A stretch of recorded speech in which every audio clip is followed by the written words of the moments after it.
सुरुचि ने पुत्र को जन्म दिया उत्तम को और सुनीति ने जन्म दिया ध्रुव को।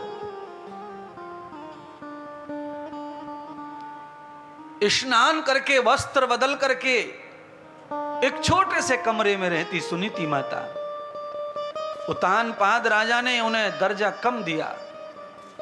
छोटी पत्नी सुरुचि अति सुंदर चमक दमक में रहती, दिन में कई बार श्रृंगार बदलती, कई बार कपड़े बदलती, तो राजा का मन हर समय औरत में लगा रहता। इस कारण सुरुचि के साथ राजा का मन पूरी तरह से लिप्त हो गया, सुनीति से मन हट गया। 5 वर्ष हो गए सुनीति को बच्चे को जन्म दिए, पर अभी तक बच्चा सुनीति का पिता की गोद में कभी नहीं गया। और उसका कारण एक ही है कि सुनीति अपने बच्चे को संस्कार दे रही है, गोद नहीं। पर आज बच्चे के मन में भाव पैदा हुआ, मां मैंने पिता नहीं देखे, क्या हमारे पिता दुनिया में नहीं है? सुनीति ने मुंह बंद कर दिया, नहीं पुत्र, तेरे पिता जो उत्तम के पिता हैं वही तेरे पिता हैं। राजमहल में जो राजा रहते हैं वही तेरे पिता हैं पुत्र।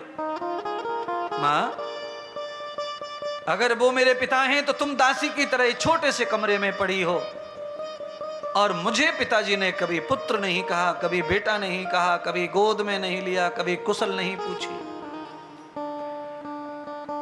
मुझे पिता की गोद में बैठना है।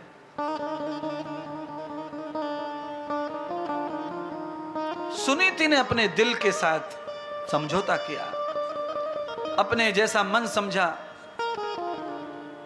बच्चे की इच्छा पूरी करने के लिए पुत्र को कह दिया, जाओ और अपने पिता के महल में जाकर उन्हें प्रणाम करना, और प्रणाम करके प्रार्थना करना कि वो तुम्हें गोद में ले लें।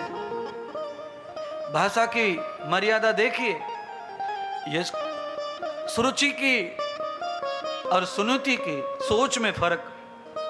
सुनीति कह रही है कि जाओ अपने पिता को प्रणाम करके प्रार्थना करना कि वो तुम्हें गोद में ले ले, अधिकार नहीं मांगना। ध्रुव जी गए, प्रणाम किया। राजा उतानपाद का हृदय पिघल गया बच्चे को देखकर, पर उतानपाद राजा ने पहले से ही सुरुचि के पुत्र उत्तम को गोद में ले रखा था। बालक ने प्रार्थना की, पिताश्री मैं कभी आपकी गोद में नहीं बैठा, मुझे आज आपकी गोद में बैठकर आनंद भोगना है, पितृ सुख पाना है। उतानपाद ने सुरुचि से कहा, अरे देवी, आज सुनीति का पुत्र पहली बार आया है, प्रार्थना कर रहा है, लो उत्तम को तुम्हारी गोद में पकड़ो, मैं ध्रुव को गोद में बिठाना चाहता हूं। राजा की बुद्धि अभी काम कर रही है, पर सुरुचि ने हाथ पकड़ लिया राजा का, नहीं, आपकी गोद में सिर्फ यही बालक बैठेगा, कोई दूसरा नहीं बैठ सकता। ए बालक, अगर तुझे राजा की गोद में बैठना है तो जा जंगल में, और तू दासी पुत्र है, तू महारानी पुत्र नहीं है। तेरी मां दासी है, मैं महारानी हूं, इसीलिए राजा मेरे पास है, तेरी मां के पास नहीं है। और दासी पुत्र कभी राजा की गोद में नहीं बैठ सकता।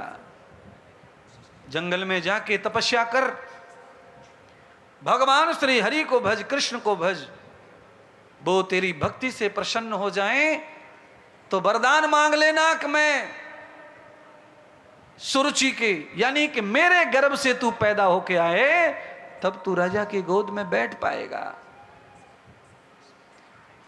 उतानपाद राजा ने सुरुचि को बहुत समझाया, एक ना मानी। राजा चुपचाप हो गए पत्नी के आगे, एक नहीं चली।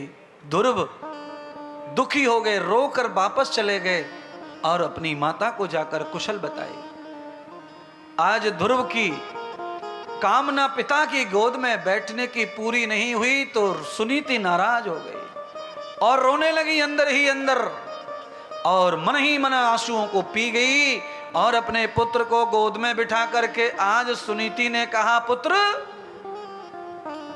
मैंने तुझसे झूठ बोला था, ये तुम्हारा पिता नहीं है, ये झूठा है, मरने वाला पिता है।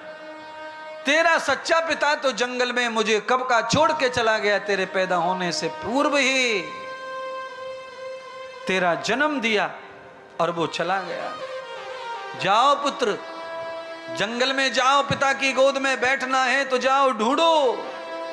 मां, इसे बेहद जंगल में कैसे पिता को ढूंढूंगा? मैंने कभी पिताश्री को देखा नहीं, उनका नाम नहीं पता। तो माता श्री ने कहा कि उनका नाम कृष्ण है, गोविंद है, माधव है, गोपाल है, मनोहर है, मुरलीधर है, हरि है, नारायण है, दुख हरता, सुख करता। इनमें से किसी भी नाम को पूछते जाना पुत्र, कोई न कोई तुझे बता देगा।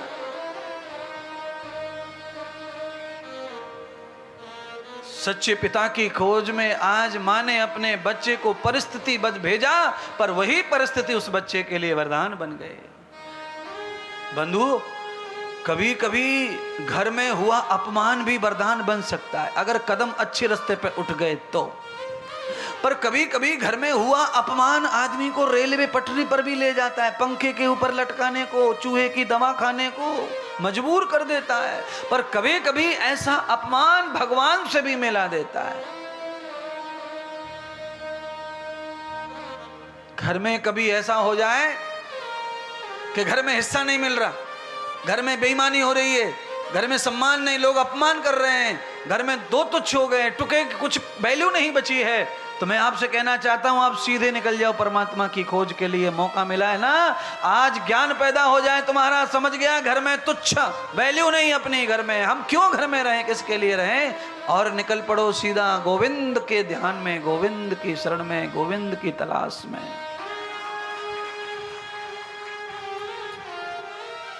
मैं तो इसी सपोर्ट में बात करने वाला व्यक्ति हूं। आपकी जब जब जहां जहां वैल्यू कम हो जाए वहां से सीधा नाराज न हो के भगवान की तरफ रुख करो। मौका मिल गया, मौका घर वालों ने खुद ही निकाल के फेंक दिया, मौका मिल गया, निकल गए तो निकल गए, अब लौटो मत, चल पड़ो। बालक ध्रुव निकल पड़ा, चल पड़ा, और रास्ते में ही बालक को अंधेरे होते ही जब डर पैदा हुआ तब ही सदगुरु नारद की भेंट हो गई। नारद ने बालक को गले लगा लिया।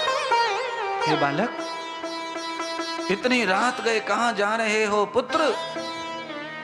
मां के अलावा कोई दूसरा है जिसने पुत्र कहा तो वो नारद है, वो गुरु जी है। मैंने कल कहा था ना गुरु कौन होते हैं, मैंने कहा ये गुरु दूसरी मां।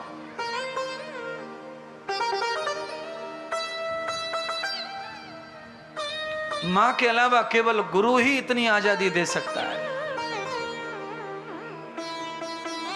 तुम्हारी बुराइयों को भी पर्दा डाल के तुम्हें प्यार दे सकता है, केवल मां और गुरु ही कर सकते हैं ऐसा।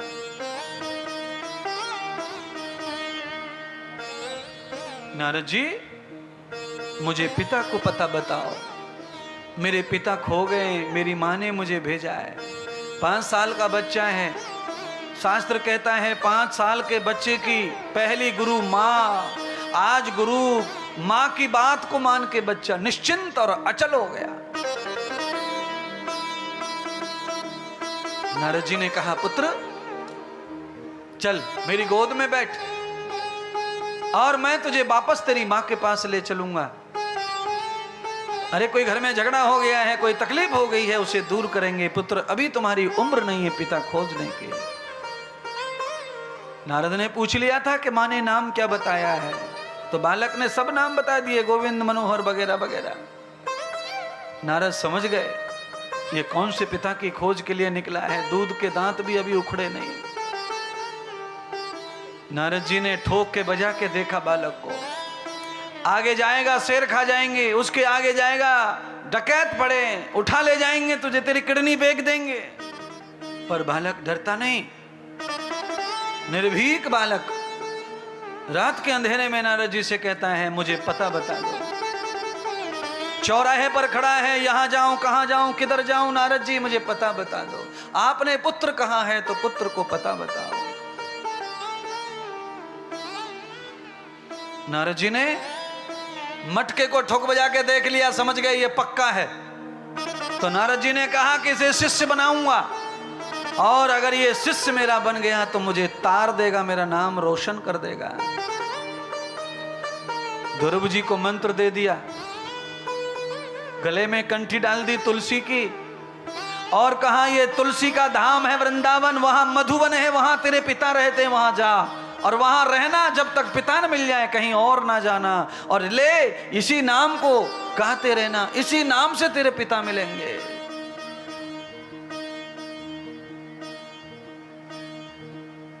नमो भगवते वासुदेवाय, नमो भगवते वासुदेवाय।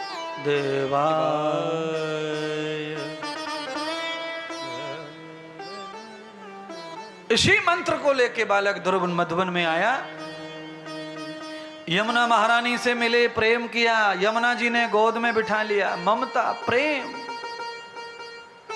बालक ध्रुव ने भोजन त्याग दिया, यमुना का जल पी के बैठ गए भजन करने। 1.25 महीने जल बैठकर भजन किया, 1.25 महीना खत्म हुआ, जल त्याग दिया,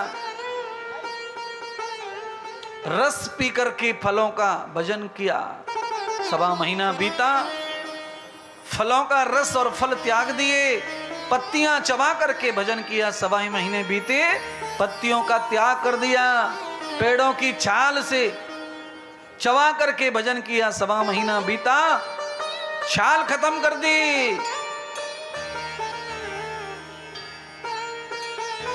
एक लौंग लेकर मुंह में बैठे और भजन कर रहे हैं 1.25 महीने एक लौंग पर। ऐसे कुल 5.5 महीने नारद के कहने से ध्रुव ने ध्यान किया कृष्ण का।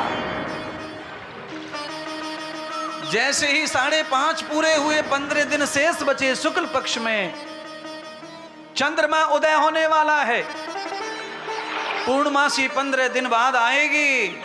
ध्रुव ने त्याग दिया लौंग को, श्वास लेना बंद कर दिया, प्राणों को लेना बंद कर दिया। मरे तो ठीक, जिए तो ठीक, अब हम प्राण नहीं लेंगे, श्वास नहीं लेंगे, हरि गोविंद गा रहा है। यमुना महारानी लड़ पड़ी भगवान विष्णु से, क्या कर रहे हो? एक बालक मेरी गोद में बैठ के सब कुछ त्याग के तुम्हें ध्यान कर रहा है, और तुम निष्ठुर पत्थर बने बैठे हो, उस बालक से मिलना नहीं चाहते। भगवान यमुना को समझाने लगे, अरे यमुना, वो बालक, उसके लिए मैं जाऊं, वो मेरा दर्शन करे तो उस बालक का अपमान होगा। ऐसे भक्त के लिए तो मैं हमेशा तरसता हूं, वो मुझे कम मिले कम मिले। आज उस बालक के लिए मैं स्वयं जाऊंगा और उसका दर्शन करूंगा, उसे दर्शन दूंगा नहीं। भगवान कह रहे हैं भागवत में कि ऐसा कोई भक्त मुझे मिले तो वो मेरा दर्शन नहीं, मैं उसका दर्शन करूं, उसमें इतनी ताकत आ जाती है। भक्त के अलावा भगवान किसी के बस में नहीं हो सकते, न ताकत के, न धन के, न वैभव के, न हिंसा के, और न प्रीत और प्रेम, सब भक्ति में समाया है।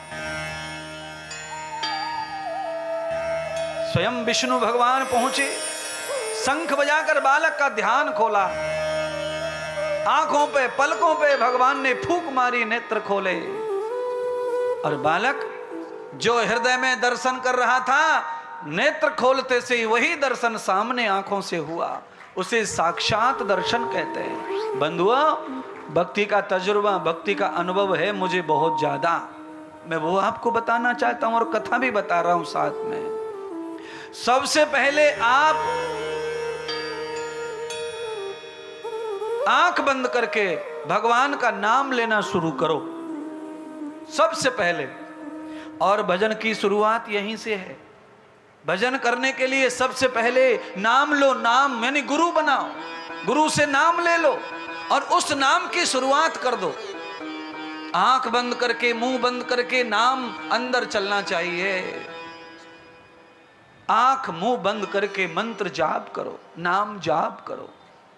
धीरे धीरे उस नाम के देवता की तस्वीर अपने हृदय में बनने लगती है। जब वो आंख बंद करके हम जपते हैं 15-20 मिनट, तो वो तस्वीर पैदा होने लगती है। जब आपका ध्यान 20 मिनट से ज्यादा जाने लगता है तो वो मूर्ति दिखने लगती है। और जब वो मूर्ति अंदर दिखती है, महीना, 2 महीना, 10 महीना, अगर आंख खोलोगे तो वही मूर्ति तुम्हें फिर हर जगह दिखाई पड़ेगी। सर्वत्र जर्रे जर्रे में वही दिखेगा। पर तुम उल्टा कर रहे हो। तुम पहले बाहर वाला ब्रह्मा देखते हो, बाद में अंदर खोजने की कोशिश करोगे। वो बहुत रॉन्ग समय है, लंबी उम्र बीत जाएगी। हर चीज अंदर से बाहर आनी चाहिए, बाहर से अंदर सब चीज नहीं जानी चाहिए। अच्छा बोलो, ये कथा अंदर से बाहर आ रही है तब तो तुम्हें शांति मिल रही है। अगर ये अंदर से बाहर नहीं आएगी तो बाहर से अंदर नहीं जाएगी और शांति नहीं देगी। घास कहां से आती है? मिट्टी के अंदर से बाहर आती है। फूल कहां से आते हैं? मिट्टी के अंदर से बाहर आते हैं। इसीलिए जिस खेत में आपने घास नहीं बोई है उस खेत में भी घास आती है। आपने जिंदगी में जिस धरती को कभी हाथ नहीं लगाया वहां भी पेड़ पौधे घास आती है, पेड़ पौधे आते हैं। अच्छा बोलो, पर्वतों पे कौन जाता है बीज बोने? पर्वतों पे कौन जाता है? वहां कैसे पेड़ पौधे पैदा हो रहे हैं, वहां कैसे घास पैदा हो रही है? जिस प्रकार पर्वतों पे स्वयं बारिश के कारण पानी से स्पर्श होते ही अपने आप पैदा हो जाता है, वैसे ही गुरु का स्पर्श, मंत्र का स्पर्श अपने आप भगवान पैदा कर देता है, जीवन पैदा कर देता है, ज्ञान दर्शन पैदा कर देता है। आपकी जरूरत ज्यादा है तो खेत जोतो, घास खत्म करो, अच्छे बीज लाओ, उन्हें अच्छी तरह लगाओ, उनमें अच्छी तरह देखभाल करो, तो तुम्हारा स्वार्थ भी पूरा होगा, तुम्हें फसल मिलेगी, लाभ मिलेगा। अगर तुम्हें ज्यादा जरूरत है तो फिर तुम अलग से पूजा करो, पाठ करो, दान करो, यज्ञ करो, हवन करो, सेवा करो। ये सारी चीजें तुम्हारी फसल को बढ़ाने वाली हैं, तुम्हारी जरूरत पूरा करने वाली हैं। पर जिनकी जरूरत कम है उन्हें भगवान का भजन करते रहना है, सब प्रकट होता जाएगा अपने आप, अपने आप। है? दूध भगोनी में रख दो, धीमी अग्नि, धीमी गैस चला दो भगनी। 1 घंटे के बाद जाओ किचन में, दूध के ऊपर मलाई नजर आती है, और जब दूध रखा था तब मलाई नहीं थी। अग्नि का संग पाकर दूध में जो मौजूद था वो दिख रहा है, और अग्नि का संग नहीं था पर मौजूद होके भी वो दिख नहीं रहा था। अग्नि माने ज्ञान, अग्नि माने प्रकाश, अग्नि माने मंत्र, अग्नि माने भगवान, अग्नि माने क्या क्या सब जो सिखाना चाहते हैं वो। संग करो, कितनों गाढ़ा दूध ले आओ, कितनों निपनिया प्योर ले आओ, मर जाओ उंगली हिला हिला के पर मलाई नहीं दिखेगी। अग्नि का संग पाके उंगली हिलाने की जरूरत नहीं है, 3 मीटर दूर से दिखे भगोने में मलाई दी। हाँ बस अग्नि का संग पालो। अग्नि अग्नि देवा नाम मुखम, अग्नि मीड़े पुरोहितम, अग्ने नयस्पथा, अग्निर ज्योतिर्ज्योति। इतने सारे मंत्र तो मेरी जीवा पर ही रखे अग्नि के। एक अनंत प्रकाश होता है। सुखदेव कहते हैं, राजन आज भगवान विष्णु ने बालक को पिता के रूप में गोद में उठाया और पुत्र का नाम लेकर पुत्र को बोला, हे पुत्र मैं तेरा पिता हूं, तू वर मांग ले। पुत्र कहता है, पिताश्री जो वर मांगना था वो मिल गया। मेरे जीवन में पिता की कमी थी, वो पिता मिल गए, गोद मिल गई, अब कोई वर नहीं चाहिए, अब वर की आवश्यकता नहीं है। मंदिर में बैठ के आधा घंटा आंख बंद करके भजन की कोई कहे तुमसे तो बड़ा मुश्किल है भजन करना। मंदिर में आधा घंटा भजन करना बड़ा मुश्किल है। हाँ मंदिर में आधा 1 घंटा लोग बैठ सकते हैं, कब? जब ढोलक बज रही हो, हारमोनियम बज रहा हो, मजीरा बज रहा हो, चिमटा बज रहा हो, कुछ लोग पलाटी पे बैठे हों, कुछ घुटनों पे बैठे हों, कुछ कमर पे बैठे हों, कुछ कव्वाली की पोजीशन में बैठे हों और अपनी अपनी धुन में पागल हुए रखे हों और कुछ गीत कुछ भजन गा रहे हों, तो एक आध घंटे आदमी मंदिर में टिक जाता है।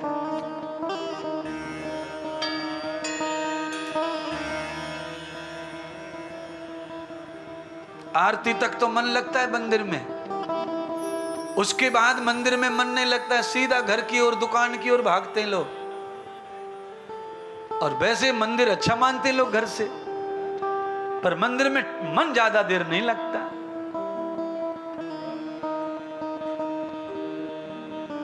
आरती के बाद कितनी देर और मंदिर में बैठ सकते हैं आप? नहीं बैठ सकते तो क्यों बताएंगे? सच तो वही है। मंदिर के भगवान के भाव से ज्यादा देर आप नहीं बैठते। और मैं यही कह रहा हूं, इसीलिए भागवत कथा और ये संत और ये यजमान इसलिए महान है कि इनके निमित्त आप 3-3, 4-4 घंटे भगवान के कथा में बैठ पाते हैं। ये ही सबसे बड़ी महिमा है भागवत के, सत्संग की, साधु और गुरुओं की।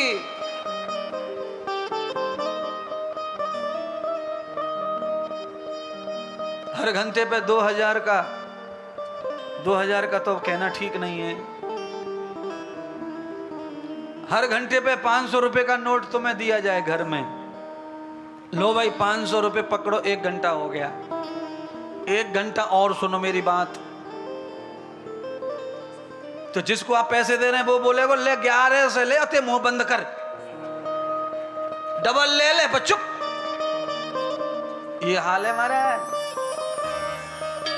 और कथा में आप जब आ जाते हैं, प्रवचन में आ जाते हैं, कोई कथा करने वाला, व्याख्यान देने वाला जरा बढ़िया निकला तो फिर तो ये लगता है कि धारा बहती रहे और गंगा में नहाते रहे महाराज। इस कथा में आज भी कई लोग ऐसे 5-7 जो 8-10 मिनट हाजिरी लगाने आए पर टिक गए।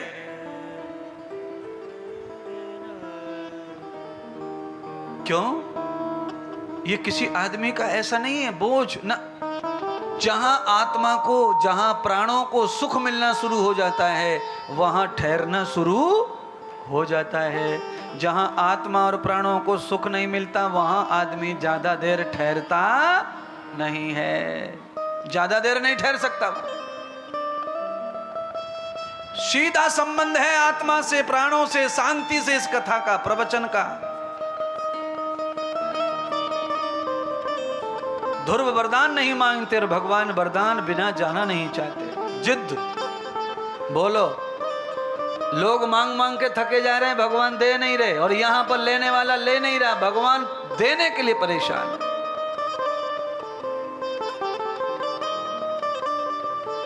लेना पड़ेगा पुत्र, वर तो लेना ही पड़ेगा। बालक कहता है नहीं पिताश्री मैंने गोद पाई, अब कुछ नहीं चाहिए, आखिरी वर यही चाहिए था, मिल गया, अब और कुछ नहीं चाहिए पिताश्री। अच्छा तुमने मुझे पिता कहा है, मैंने पुत्र कहा है, इसलिए मेरी आज्ञा का पालन करो। मेरी आज्ञा यह है कि तुम घर जाओ और घर जाकर के तुम्हारे पिता बीमार पड़े हैं, उन बीमार पिता की जो तृष्णा है वो तुम में जुड़ी हुई है। जब तक तुम घर लौट के नहीं जाओगे तुम्हारे पिता उतान पात बिस्तर में लग गए हैं, सड़ गए हैं। जब से तुम घर छोड़ के आए हो उन्हें पुत्र के वियोग में बीमारी हो गई है। अब तुम जाओ और उनका कल्याण करो, उनकी आत्मा को शांति दो। ध्रुव ने एक बार कहा पिताश्री मैं किसी को नहीं जानता, कौन उतान पात, कौन पिता, मेरी माँ ने तो पिता यही बताया मधुवन में, आप ही मेरे पिता हैं, दुनिया में कोई मेरा दूसरा पिता नहीं है। भगवान ने समझाया, अरे पुत्र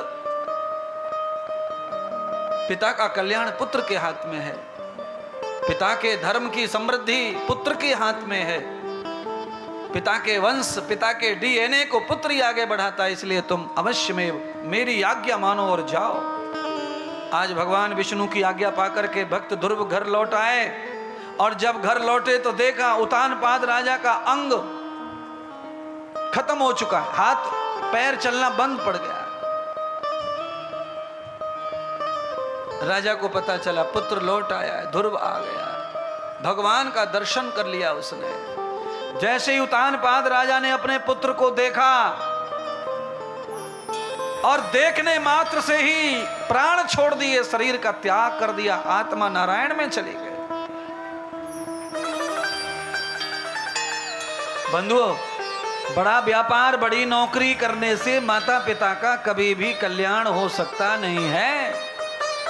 माँ बाप का तारनहार, माँ बाप का कल्याण करने वाला बालक वही है जो भगवान को पाले, भगवान की शक्तियों को पाले, भगवान से धर्म को पाले। फिर माँ बाप को कुछ करना नहीं है, अपने ही बालक का दर्शन मात्र करने से उद्धार हो जाएगा, कल्याण हो जाएगा।